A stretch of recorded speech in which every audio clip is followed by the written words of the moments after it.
Riwayat berdirinya kota Samarinda. Lamohang Daeng Mangkona merupakan seorang tokoh yang dianggap sebagai salah satu pendiri awal Samarinda. Beliau adalah perantau yang berasal dari suku Bugis Wajo, yang pada tahun 1668 Masehi, bersama dengan rombongannya berlayar sampai ke Sungai Mahakam wilayah Kerajaan Kutai Kartanegara. Latar belakang perantauan yang mereka lakukan adalah imbas dari perjanjian Bongaya yang banyak memecah belah masyarakat Sulawesi Selatan. Mereka kemudian menemui Sultan Kutai Kartanegara untuk meminta izin tinggal di wilayah kerajaan, dan diizinkan untuk membuka sebuah permukiman baru di tepian Sungai Mahakam atau di wilayah Samarinda seberang saat ini. Pada saat pecahnya Perang Makassar, pasukan Belanda di bawah Laksamana Spilman memimpin Angkatan Laut menyerang Makassar dari laut, sedangkan Arung Palaka sekutu Belanda yang ingin membebaskan rakyat Kerajaan Bone dari perbudakan Kerajaan Gowa, menyerang dari darat. Akhirnya, Kerajaan Gowa dapat dikalahkan dan Sultan Hasanuddin terpaksa menandatangani perjanjian yang dikenal dengan Perjanjian Bongaya, pada tanggal 18 November 1667. Oleh karena Kerajaan Wajo, sebagai sekutu Kerajaan Gowa yang tidak mau tunduk terhadap Perjanjian Bongaya tersebut, mereka tetap meneruskan perlawanan secara gerilya melawan Belanda, dan ada pula yang hijrah ke pulau-pulau lainnya, diantaranya ada yang hijrah ke daerah Kalimantan Timur untuk mengabdikan diri pada Kerajaan Kutai, yaitu rombongan yang dipimpin oleh Lamohang Daeng Mangkona. Kedatangan orang Bugis Wajo dari Kerajaan Gowa itu diterima dengan baik oleh Sultan Kutai, sesuai dengan perjanjian, bahwa orang-orang Bugis Wajo harus membantu segala kepentingan Raja Kutai, terutama dalam menghadapi musuh. Semua rombongan tersebut memilih daerah sekitar Muara Karangmumus, daerah Selili seberang, tetapi daerah ini menimbulkan kesulitan di dalam pelayaran, karena di daerah yang berarus putar dengan banyak gunung-gunung. Orang-orang Wajo ini bermukim di Samarinda pada mulanya membuat rumah rakit yang berada di atas air, harus sama tinggi antara rumah satu dengan yang lainnya, melambangkan tidak ada perbedaan derajat, apakah bangsawan atau tidak, semua sama derajatnya, dengan lokasi yang berada di sekitar muara sungai yang berulak dan di kiri kanan sungai daratan rendah, diperkirakan dari istilah inilah, lokasi permukaan baru tersebut dinamakan Samarenda, atau lama-kelamaan ejaannya menjadi Samarinda. Adapun riwayat kedatangan rombongan Bugis Wajo ke Samarinda ada beragam versi. Versi pertama dari tim penyusun sejarah Samarinda yang mengadakan seminar pada tanggal 21 Agustus tahun 1987 memutuskan, telah terjadi peristiwa kedatangan rombongan Bugis Wajo yang dipimpin Lamohang Daeng Mangkona, di wilayah Kerajaan Kutai Kartanegara pada tanggal 21 Januari tahun 1668. Tanggal tersebut lalu ditetapkan sebagai hari jadi Samarinda. Raja Kutai saat itu, Aji Pangeran Dipati Majakusuma Ing Martapura mengabulkan permintaan tersebut kemudian memberikan lokasi kampung dataran rendah yang baik untuk usaha pertanian, perikanan, dan perdagangan kepada mereka. Kesepakatannya, orang-orang Bugis Wajo harus membantu segala kepentingan Raja Kutai, terutama dalam menghadapi musuh.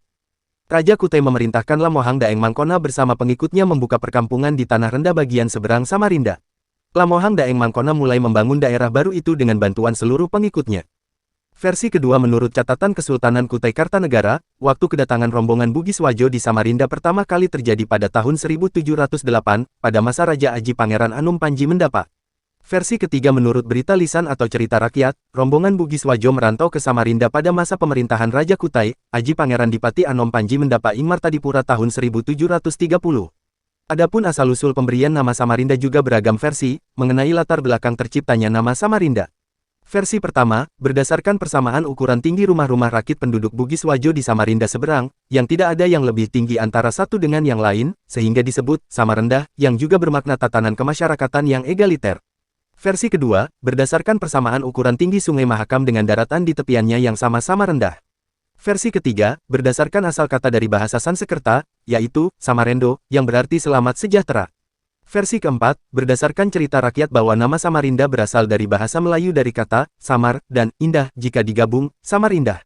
Sampai menjelang akhir abad ke-20 atau sekitar dekade 1980-an, warga masih menyebut Samarinda dengan lafal Samarenda, walaupun dalam bahasa penulisannya sudah berubah menjadi Samarinda, dan memang, sampai saat ini, umumnya orang Bugis menyebut Samarinda dengan sebutan Samarenda.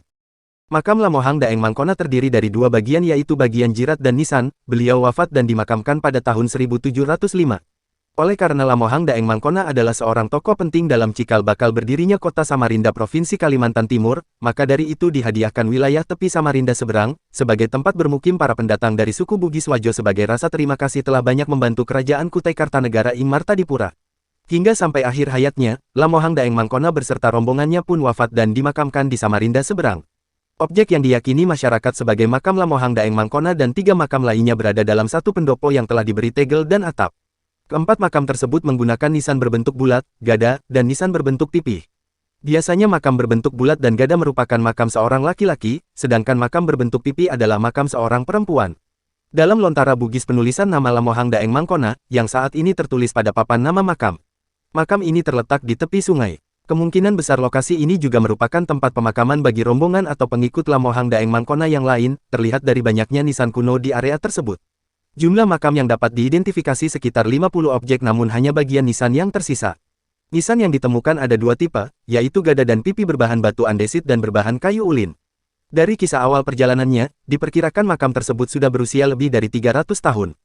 Dan, dari beragam versi tersebut akhirnya, seminar pada tanggal 21 Agustus tahun 1987 memutuskan, bahwa, berdasarkan kedatangan rombongan Bugis Wajo yang dipimpin Lamohang Daeng Mangkona di wilayah Kerajaan Kutai Kartanegara pada tanggal 21 Januari tahun 1668 tersebut, ditetapkan sebagai hari jadi Samarinda.